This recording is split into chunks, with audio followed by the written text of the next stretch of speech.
bahayanya apa sih buat kita. Iya. Gitu. Karena ya itu perlu kita pikirkan, karena kebanyakan orang itu nggak sampai berpikir bahwa oh ya ketika kita menulis sesuatu, saya menulis sesuatu, itu akan menjadi penilaian orang lain. Makanya kenapa sebisa mungkin itu, terutama media sosial itu kan jendela kita, jendelanya public figure itu kan di situ ya. Jadi makanya istilahnya adalah ketika kita tidak mau menimbulkan komentar netizen yang negatif, ya sebisa mungkin berikan sesuatu yang positif gitu. Semakin kita sering profiling kita di media sosial itu kita komentar yang sifatnya sara, kita sering menghujat apapun ya, menghujat apapun atau siapapun. Terus kemudian kita sering ibaratnya itu kita cenderung ucapan makian atas sesuatu, kemudian memaki pihak ini pihak itu mau sebagus apapun IPK itu perusahaan juga pasti akan bisa berpikir menggugurkan.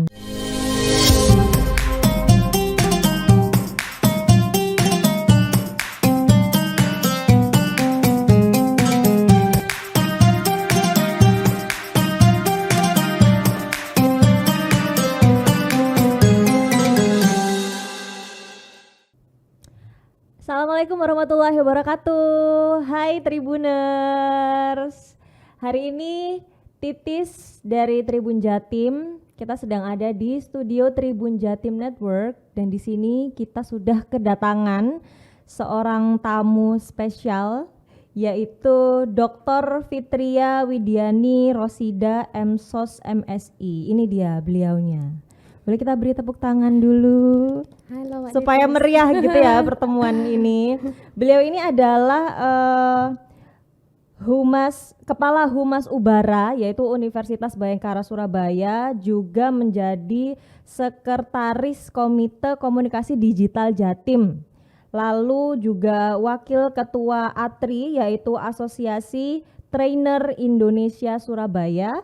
Lalu juga seorang relawan Mavindo, yaitu Masyarakat Anti Fitnah Indonesia, juga merupakan relawan Japelidi, betul ya Bu Tia ya, Jaringan Pegiat Literasi Digital. Ya, betul. Nah, karena di sini sudah ada Bu Tia ya panggilannya, sudah ada Bu Tia.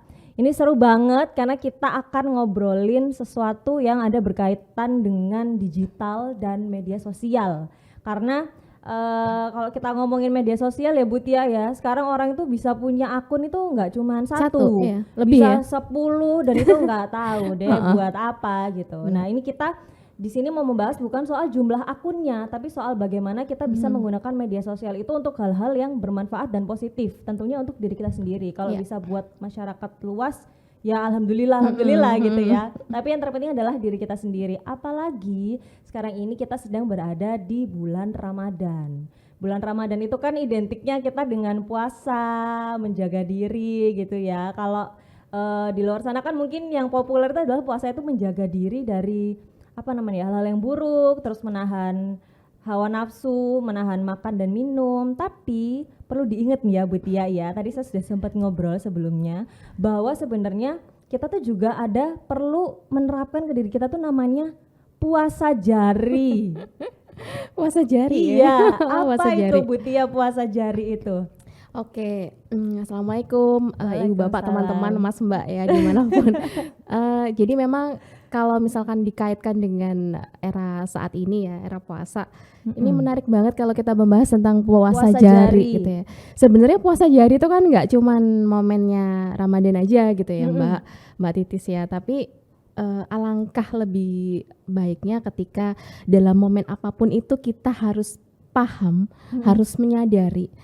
Kita tahu apa yang kita ketik, jari kita kan ngetik ya, kalau mulut kita ngomong ya, kalau jari kita ngetik, kita harus tahu apa yang kita ketik itu, apa yang kita tulis itu ada manfaatnya. Terus kemudian kalau untuk diri kita sendiri itu bahayanya apa sih buat kita, gitu. Karena ya itu perlu kita pikirkan, karena kebanyakan orang itu nggak sampai berpikir bahwa oh ya ketika kita menulis sesuatu, saya menulis sesuatu, itu akan menjadi penilaian orang lain ke kita. baik. Gitu. Jadi intinya puasa jari itu kita mengendalikan jari kita Iya, gitu ya. dikendalikan. Nggak di-loss gitu ya. Nggak di-loss, benar. Sak-sae gitu. Lihat apa, pengen komentar langsung ketik. Sak-sae ya. Iya, sak-sae kalau kata orang Jawa Timuran. Sak-sae. Terus ini Bu Tia, saya mau tanya, gimana sih cara kita gitu untuk puasa jari gitu, untuk mengontrol gitu? Iya, itu dia. Itu sampai sekarang kan memang kegiatan yang terkait tentang literasi digital itu terus digaungkan ya dari berbagai pihak, terutama dari kementerian, terus kemudian komunitas dan lain sebagainya, perguruan tinggi, media dan lain sebagainya.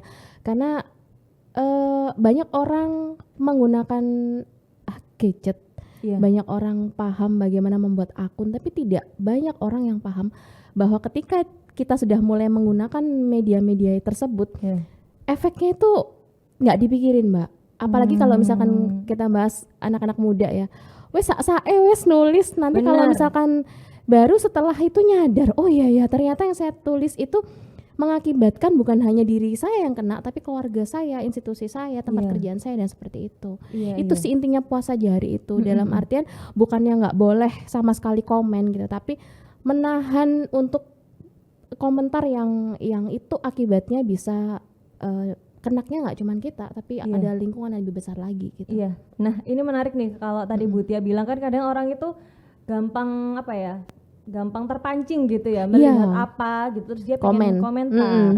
Nah itu gimana sih Bu untuk kita membiasakan ke diri kita sendiri supaya kita nggak gampang-gampang komentar gitu di postingan atau mungkin apa yang orang lain di media sosial gitu. Jadi kalau topiknya puasa itu kan sama halnya dengan terlatih ya, Mbak. Makin dini kita latihan puasa kan makin kuat ya sebenarnya kita. Nah kalau misalkan kita mau puasa jari, menahan itu, semakin kita menyadari bahwa ada hal yang perlu kita komen, ada hal yang tidak perlu kita komen. Terus kemudian kalau misalnya kita mau komen, kita tahu persis nggak sih persoalan itu? Kita paham banget nggak sih apa yang kita baca? Kalau misalkan kita nggak paham banget, kalau misalkan kita nggak tahu, alangkah baiknya kita mending bikin konten yang untuk kita sendiri gitu. Nggak usah ikut komen yang itu justru bisa jadi kita nggak pernah tahu apakah komen kita itu bisa jadi bumerang buat kita atau enggak gitu. Nah seperti itu memang susah dan itu perlu dilatih dan itu sulit. Baik. Gitu. Nah kalau udah kayak terlanjur gede gitu Bu, misalnya dia udah kalau usianya udah SMP gitu, apakah itu tergolong terlambat gitu kalau mungkin dari lingkungannya, mungkin dari kakaknya atau orang tuanya mau membuat dia itu anak ini supaya gak gampang komentar gitu? Iya itu juga yang sering kali ketika dalam sesi pelatihan tentang literasi digital itu saya sampaikan kepada para orang tua bahwa boleh memberikan anak-anak fasilitas apapun terkait komunikasi ya, tetapi satu yang harus disampaikan ke mereka bahwa apa yang mereka sampaikan itu walaupun itu akun pribadi, tapi itu sudah masuk ke ranah publik gitu. Baik. Nah, sekali kita nulis sesuatu, sekali kita ngetik sesuatu, kemudian kita post, kita share, itu orang udah bisa dengan mudahnya membaca gitu. Loh, kemudian pertanyaan muncul, loh kalau di private gimana? Oke, tetap aja kan. Kalau di private kan tetap aja teman-teman kan pasti membaca, teman-teman private kan pasti baca. Wong yang di private aja bisa bocor, bisa lost doll ya, Mbak. Apalagi yang enggak gitu. Dan ketika itu udah di capture, di screenshot atau apapun namanya tersimpan, itu bisa jadi bukti yang ya itu yang saya sampaikan bahwa kita tuh nggak pernah tahu kadang kita apesnya itu seperti apa gitu. Nah, yang sulit adalah ketika bagaimana mungkin orang tua yang tidak terliterasi dengan baik secara digital itu bisa mampu menyampaikan itu ke anaknya gitu. Memang harus dimulai dari orang tuanya dulu gitu. Baik. Jadi emang itu tuh kalau ngomongin soal puasa jari itu ngomongin soal kebiasaan dan itu harus didukung sama lingkungan juga, terutama orang tua gitu. Saya pikirnya sih lebih tepatnya memang itu karena kebiasaan, Mbak.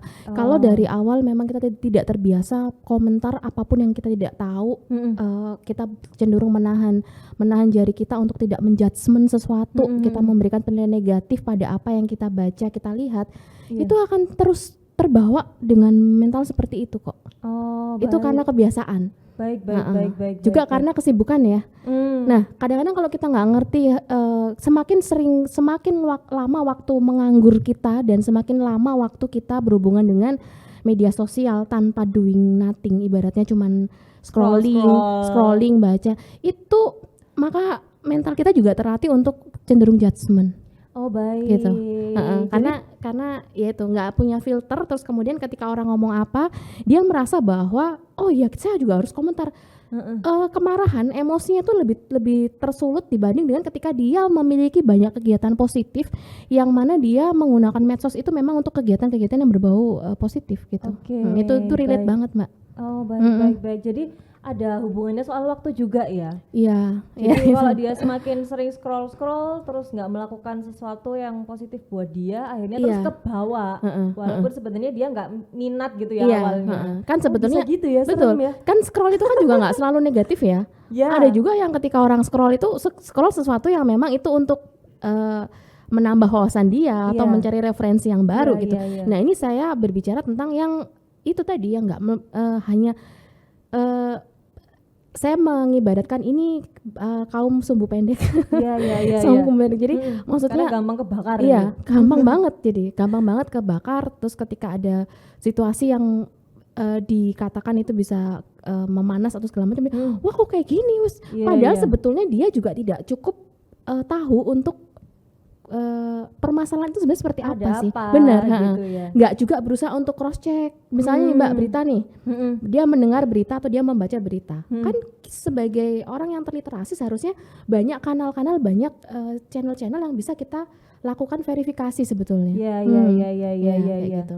Jadi kalau di media sosial mungkin sekarang yang tren itu kayak banyak akun lambe-lambe gitu ya. Lambe. Kalau lihat komentarnya di sana itu ngeri-ngeri loh Bu, kayak jadi kayak semua ngomongin artis gitu ya, padahal kan kita nggak tahu-tahu banget gitu itu sebenarnya gimana, tapi komentarnya tuh ngeri-ngeri pol, bisa sampai yang kayak ngata-ngatain, sampai berkata-kata kasar gitu, padahal itu sebenarnya apa sih, tahu apa gitu ya. Iya itu juga problem salah kita satu ya. Makanya sekarang ngefek nggak sih itu puasa apa enggak juga kan Mbak sebenarnya gitu, karena kebiasaan gitu loh. Karena kebiasaan kalau kita terbiasa untuk tidak melakukan judgement pada satu pihak tertentu atau peristiwa apapun, kita cenderung kalau emang ini terjadi, gimana sih proses terjadinya, kok sampai seperti ini gitu. Ada proses filterisasi yang kita lakukan sebelum kita judgement. Nah itu dia juga akhirnya orang itu akan menilai bagaimana pribadi kita sebenarnya dari apa yang kita tuliskan kok di medsos itu Mbak. Jadi kan kalau tadi Bu Tia bilang kalau itu perlu kebiasaan gitu ya. Jadi mungkin bulan Ramadan ini ya mumpung gitu kita kan lagi disuruh gitu ya untuk menahan diri, alangkah lebih baiknya juga membiasakan untuk menahan diri untuk enggak terpancing segala sesuatu yang ada di media sosial gitu ya Bu ya. Iya, sebaiknya memang sebetulnya gini kan, kalau misalkan situasi yang terjadi di katakanlah di negara kita ya lagi seperti itu gitu, tapi ketika misalnya publik sendiri mampu menyelesaikan itu dengan kalimat ataupun share-sharean ataupun kita bisa kan membuat konten yang bagus gitu.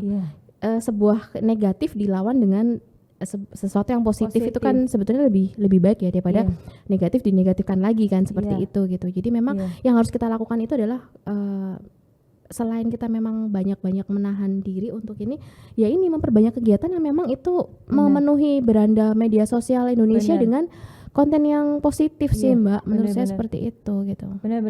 Jadi ini tadi ada saran menarik dari Bu Tia, daripada kita kayak menghabiskan waktu di media sosial buat scroll terus habis gitu jadi gibahin orang, habis gitu jadi terus iri sendiri gitu ya Bu ya, terus habis itu ngomong yang enggak, lebih baik buatlah konten positif gitu ya Bu ya. Minimal komen positif tuh kan. Minimal komen positif gitu ya. Dan salah satu cara yang bisa dilakukan adalah kita harus cross check dulu ya. Kalau misalkan kita menemukan kita membaca ataupun kita melihat sesuatu, ada proses harus di sharing sebelum kita share, bener nggak sih sharing, itu? Iya, harus. Terus kemudian prinsipnya adalah ketika kita nggak yakin dengan apa yang kita baca atau ketika kita nggak yakin dengan apa yang kita lihat, berhenti di kita. Baik, itu bijaksana banget ya, berhenti di kita. Itu. Jadi kita nggak ikut serta dalam menjadi orang yang juga ikut menyebarkan hoax, menyebarkan fake news, menyebarkan hate speech, ujaran kebencian. Benar. Gitu. Karena udah terlalu banyak ya. Jadi banyak banget kan Mbak. banget. Iya kan? Banyak banget kan Iya di banget, medsos. banget. Apalagi saya kadang bikin berita tuh kan mantau gitu ya Bu ya, kayak akun-akun lambe-lambe itu kadang lihat komentarnya, astaga orang-orang ini kenapa gitu. Terus kalau ngomongin soal apa namanya fenomena di media sosial ya, dengan adanya Iya. akun lambe-lambe, terus habis gitu lihat ke situ, habis gitu nyerang Instagram pribadi, komentar, terus kan banyak kan akhirnya Bu kayak fenomena tokoh publik atau artis dan lain sebagainya itu akhirnya ngelaporin mereka yang komentar-komentar buruk. Oke. Nah itu sebenarnya gimana sih apa namanya bahayanya secara hukum kalau kita itu nggak ngefilter dulu, nggak benar-benar ngerti apa yang kita tahu, terus tiba-tiba asal jeplak gitu, asal nulis aja pokoknya. Iya, memang yang harus disadari ketika siapapun itu, Bapak Ibu di luar sana Iya. yang memang menjadi tokoh publik ya, memilih untuk memilih jalan. Sebenarnya kan bisa memilih ya. Iya. Kita kan bisa memilih untuk mau terkenal atau mau enggak gitu Iya, kan. iya, iya. Nah, itu memang yang harus disadari adalah ketika kita menjadi tokoh publik, ketika kita menjadi sorotan banyak orang, itu pasti orang akan melihat kita dari sisi apapun. Benar. Enggak kita orang-orang terdekat kita, gitu kan, keluarga kita, teman-teman kita, lingkungan kita, nah seperti itu. Jadi memang yang harus disadari adalah ketika kita menjadi public figure, apapun yang kita lakukan, apapun yang kita perbuat itu selalu akan menjadi sorotan orang. Iya. Makanya kenapa sebisa mungkin itu, terutama media sosial itu kan jendela kita, jendelanya public figure itu kan di situ ya. Jadi Iya. makanya istilahnya adalah ketika kita tidak mau menimbulkan komentar netizen yang negatif, Iya. ya sebisa mungkin berikan sesuatu yang positif gitu. Nah itu kalau dari sisi yang tokoh publiknya Tokohnya, gitu. Ketika kita nggak kepengen netizen menjadikan kita pro dan kontra, ya berarti harusnya kita tahu mana yang harus kita share, mana yang harus kita keep. Nah seperti itu Setuju. kayak gitu. Nah terus gimana dengan sisi netizennya? Iya. Ya itu sekali lagi pendidikan literasi digital itu benar-benar sesuatu yang sampai sekarang kita terus-menerus kuatkan Mbak, karena banyak orang punya gadget, banyak orang bisa mengoperasikan aplikasi komunikasi apapun, tetapi literasi mereka untuk itu tuh masih belum begitu tinggi Iya. gitu. Tapi emang bisa bener-bener sampai pidana kah Bu kalau kita Iya, tuh? bisa. Oh iya. Kan ada undang-undang ITE yang mengancam kita kapanpun, dimanapun dan saat apapun gitu. Oh gitu. Iya. Jadi apa aja Bu kalau menurut undang-undang ITE itu yang tidak boleh kita langgar gitu dalam. Jadi kalau undang-undang itu kan terkait misalnya pencemaran nama baik ya, terutama yang paling banyak itu Iya, ya. iya. Jadi lebih kepada misalnya kita ini kan manusia ini kan juga nggak selalu standby dalam kondisi yang fix gitu ya secara Iya. emosi gitu. Mungkin kadang-kadang ada satu kesempatan atau satu saat kita lelah, terus kemudian kita komen sesuatu yang itu mengandung unsur sara dan segala macam, kemudian dilaporkan oleh orang lain. Nah deliknya kan selalu seperti itu Mbak, Iya. pelaporan gitu. Mm-mm. Nah udah Mbak, kita pasti kena gitu. Kalaupun kita Oh. bagaimana dengan tulisan sudah kita delete lagi, kita tarik ulang gitu. Iya. Bisa nggak? Bisa. Tapi ketika sudah tercapture oleh pihak lain, itu Benar. kan bukti kayak gitu. Benar, Makanya benar, kan, benar, jadi itu benar. yang sulit gitu. Terutama yang saya banyak lihat itu generasi anak-anak muda ya. Karena memang Iya. untuk kecenderungan untuk atur emosi itu memang sesuatu Iya. yang sangat luar biasa Iya, gitu. iya, Kalau udah iya. nggak seneng, udah seperti itu. Benar. Ntar kalau sudah kena masalah itu, masalah hukum, jadinya akhirnya sometimes permintaan maaf aja kan nggak cukup Nggak kalau cukup. sudah ranahnya sudah ke benar. hukum gitu. Pihak lain belum tentu mau memaafkan gitu Iya, kan. iya, iya. Itu Mbak. Jadi banyak hal yang memang bahkan kita pun itu nggak pernah tahu kapan kita bisa tersangkut yang undang-undang itu. Kapan gitu. apesnya gitu ya? Iya itu. Bu Tia Makanya tadi. kan jadi ngeri kan. Bener, Makanya ngeri banget. Kalau udah pakai bersinggungan dengan media sosial itu kadang-kadang semakin kita terliterasi Mbak, kita menggunakan medsos itu hanya untuk kegiatan yang sifatnya fun. Kayak gitu. Kita nggak pernah share tentang keluarga kita.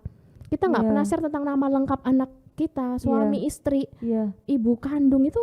Terus kemudian ada kan bekerja di mana. Bahkan ada tuh kan ya yang share di medsos itu jam sekian saya ngantor di sini. Nanti jam sekian hari ini saya ngantor di sini. Itu kan lengkap banget ditulis di bio ya, di keterangan bio itu ya. Gitu. Pokoknya intinya Mbak, ciri khasnya orang semakin terliterasi secara digital, dia akan semakin menjaga sesuatu yang sifatnya private ke ranah publik. Baik. Jadi Gitu. penting ya itu Bu ya untuk menjaga apa ya, memilah gitu ya. Mana Ya, yang kalau harusnya. bagi saya penting. Bagi saya medsos adalah kegiatan di mana pekerjaan saya, that's all. enough gitu. Untuk saya harus mengunjungi saudara di rumah siapa, alamat rumah saya, nama anak saya dan sebagainya itu tidak Kita akan kemana saya aja itu betul, nggak perlu ya. Kan ada kan Mbak yang Insta story misalkan, Oh iya. guys ini rumahku nih Oh iya di iya jalan iya ini iya nih iya gitu. iya Ada iya kan iya Mbak. iya. Terus ada juga yang ketika macam-macam Mbak. Bahkan ada yang detail mengungkapkan bahwa dia harus ngantor jam sekian dia pindah lagi. Jadi dia menceritakan semua itu, dia lupa bahwa kejahatan bisa mengintai dia kapanpun. Setuju, Gitu. setuju. Gitu. Orang apa namanya? Kalau namanya orang berniat jahat itu kan apa aja dilakukan ya. Nah ini kayak kalau kita segala sesuatunya kita share itu kayak memudahkan orang-orang yang berniat jahat gitu tapi jadinya sebenarnya ya. ada saya pernah punya peristiwa lucu ketika saya jadi narasumber loh itu kan hak kita Bu. Oh Iya juga. Benar itu haknya ibu-ibu terutama Iya, Mbak. iya. Iya benar Bu, itu haknya ibu dan saya tidak akan masuk ke ranah itu gitu. Iya. Tapi saya share ini adalah tujuannya untuk itu pilihan ibu. Mau ibu nulis nama lengkap anak Iya. pertama, anak kedua, anak ketiga bahkan Iya. sampai sekolah di mana. Itu haknya ibu gitu loh. Itu dari kacamata saya berbicara ketika biasanya nih ya, biasanya semakin kita terliterasi gitu, kita semakin cenderung ada rasa ketakutan untuk men-share segala hal yang sifatnya private ke ranah publik. Takutnya memancing kejahatan gitu ya.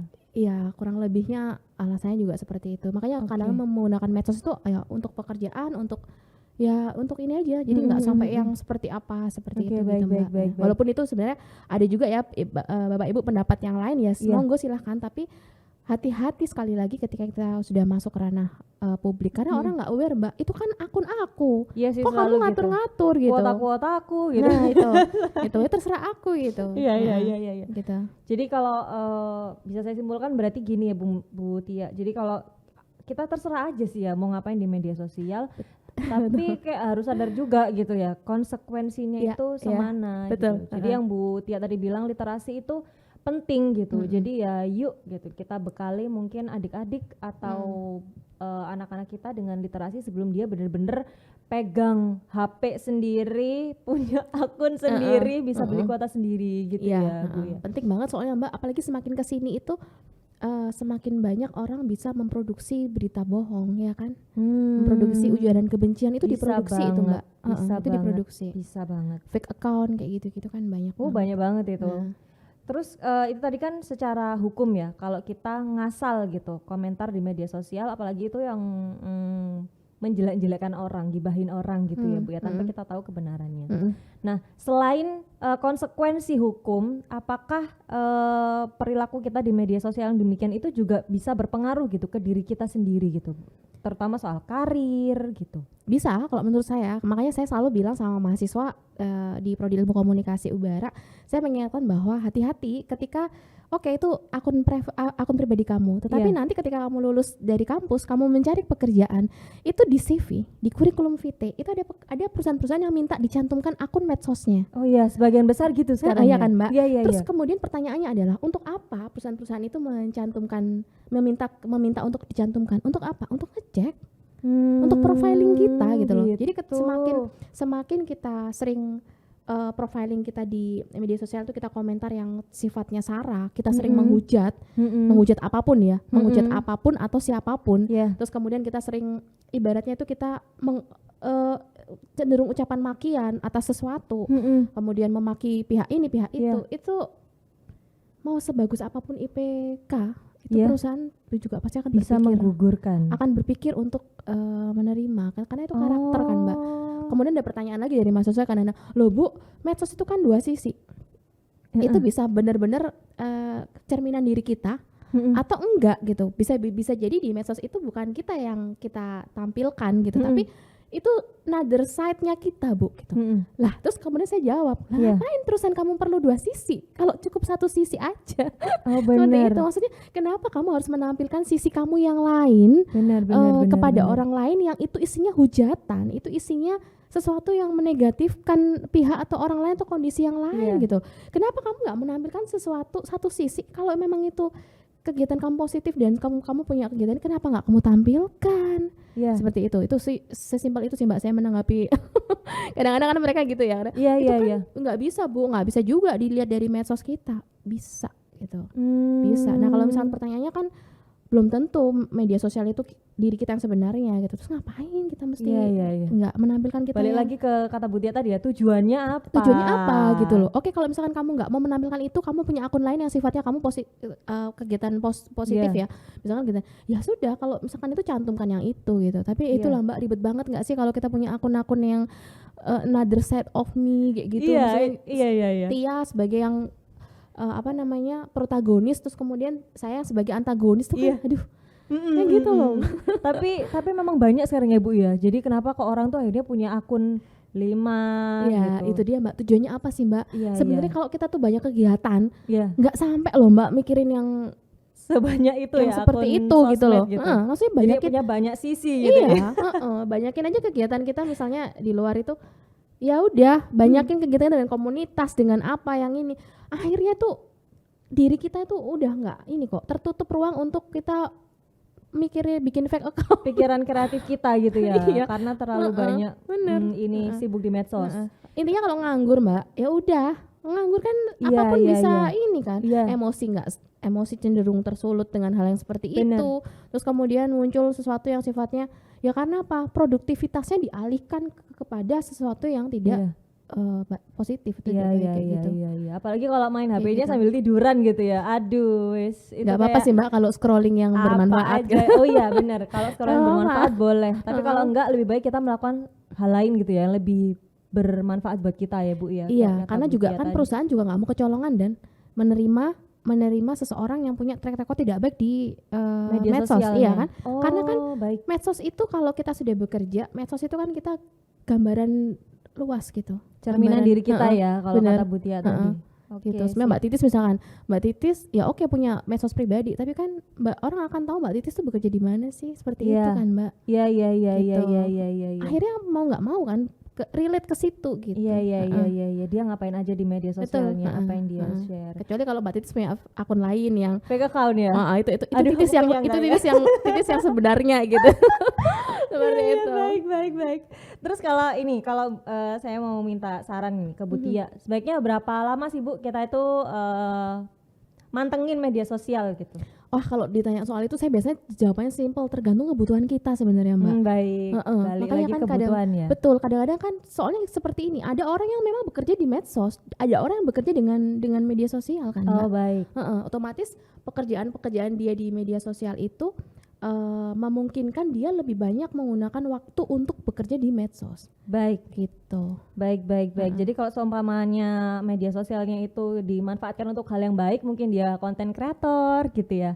Yang bisa dapat cuan ya Mbak? Ya bisa dapat cuan, itu boleh lah ya seharian di medsos juga monggo gitu. Tapi kalau itu sekiranya tidak bermanfaat baik buat kita gitu ya, sebaiknya alihkan ke kegiatan yang lebih positif gitu ya Butia ya sarannya. Kan bisa kan ikut ke komunitas apapun gitu. Sekarang kan lagi tren nih mahasiswa yang atau anak-anak muda yang fokusnya pada kesehatan bumi ya, maksudnya apapun itu, komunitas yang peduli lingkungan, komunitas yang anti hoax, komunitas yang saya Indonesia, ibaratnya itu ini loh Indonesia, Indonesia yang muda-muda itu yang seperti ini loh. Jadi banyak Mbak sebenarnya. Karena memang sesuatu yang ketika kita itu akan menjadi sesuai dengan apa yang lingkungan kita kan ya. Iya, setuju. Kalau kita misalkan lingkungannya yang tukang gibah ya wes Mbak. Gibah sana gibah sini terus gitu kan, itu karakter. Tapi kalau misalkan lingkungan kita itu lingkungan yang misalnya udah yuk kita kerja, yuk kita bikin apa ya? Ramadan ini loh, kita bikin apa ya? Kita bisa menghasilkan apa ya gitu. Seperti itu. Tapi kalau misalkan itu termasuk juga yang anak-anak muda seperti itu gitu. Karena saya banyak bergaul dengan para komunitas anak muda itu, ya akhirnya ketika mereka bisa menghasilkan event yang positif gitu loh. Bahkan mereka bisa mengebrak Indonesia dengan karya-karyanya. Itu banyak banget Mbak. Nah yang seperti itu yang harusnya dimunculin gitu. Jadi supaya kita bisa bermanfaat gitu ya media sosial kita, mungkin langkah awalnya tadi seperti yang disarankan sama Butia adalah memulai diri dengan puasa jari gitu ya. Iya jari. Iya, kalau kita tidak bisa kalau kita sudah mulai bisa mengontrol apa yang akan kita mau tulis, apa yang kita mau komentari di media sosial, langkah selanjutnya adalah next level gitu ya Bu ya, membuat kayak apa yang kita lihat di media sosial itu menjadi sesuatu yang positif buat kita gitu. Kayak storyin apa gitu ya. kebencian itu menular, kecintaan itu juga menular kan. Nah, aduh itu romantis banget Bu. Kebencian itu nular ya, kecintaan itu juga nular. Jadi kita mau pilih yang mana gitu. Oke. Baik, demikian obrolan kita tentang puasa jari. Seru banget dengan Bu Tia, Kepala Humas Ubara. Nah ini kita sudah ada di penghujung acara, ada closing statement yang harus Tribuners catat dari Bu Tia. Monggo Ibu. Oh tadi itu sebenarnya closing statementnya. Jadi terima kasih ya Mbak Titis kesempatannya. Jadi merangkum semuanya. Saya cuma pengen bilang satu kalimat aja. Ya. Kebencian itu menular, kecintaan itu juga menular. Jadi kalau misalkan kita bisa memilih untuk lebih banyak mencintai, jadi pilihlah untuk itu daripada lebih banyak membenci. Oke, baik. Jadi Tribuners pilih yang mana? Coba dipikirin matang-matang gitu ya Bu Tia ya. Baik, demikian obrolan saya dengan Bu Tia pada hari ini. Terima kasih Tribuners. Wassalamualaikum warahmatullahi wabarakatuh. Thank you Mbak Titis. Sampai ketemu lagi Bu Tia. Iya, sama-sama. Terima kasih.